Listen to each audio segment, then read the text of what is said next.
ரவீந்திரன் ஐயா, நம்மளுடைய எண்ணங்களுக்கும் வாசியின் மூச்சுக்கும் தொடர்பு இருக்குதா அப்படின்னு சொல்லி கேட்டிருக்கீங்க. இதுக்கு ஒரு சின்ன உதாரணம் எடுத்துக்கோங்க. இப்போ பயங்கரமான சாக்கடை இருக்கு. அந்த சாக்கடை கிட்ட போனாலே நமக்கு நாறுது. ஆனா அந்த சாக்கடையில ஒரு தாமரை வளர்ந்துருக்கு. அந்த தாமரையுடைய வாசம் நம்ம மூக்க வந்து சேருது. அப்போ மூக்க வந்து சேருதுன்னா அந்த வாசம் தான் நம்மள வந்து சேருது. அப்போ அந்த சாக்கடை அந்த தாமரை வாசனைக்கு ஏத்தபடி அந்த அந்த அந்த அந்த அந்த அந்த அசுத்தத்தை தடுக்குதா? இல்ல. அப்போ இது எல்லாத்துக்கும் தெரிஞ்சுக்கோங்க. வாசியில மட்டும்தான் நம்மளுடைய எண்ணங்கள் எல்லாமே சேரும்.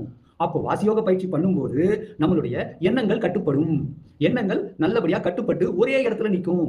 எண்ணங்கள் செயலா மாறும்போதுதான் அது அசுத்த எண்ணமா இல்லாட்டி நல்ல எண்ணமான்றது அப்பதான் தெரியும்.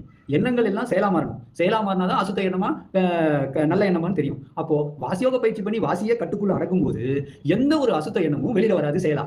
அப்போ நல்ல எண்ணங்கள் மட்டும்தான் செயலா வெளியில வரும். அப்போ வாசியில இருந்துதான் அந்த எண்ணங்கள் புறப்பட்டு செயலா மாறுது. இது நல்லா தெரிஞ்சுக்கோங்க. சுவாசத்தின் மூலியமா தான் எண்ணங்கள் செயல்படும். இதுதான் உண்மையான விஷயம்.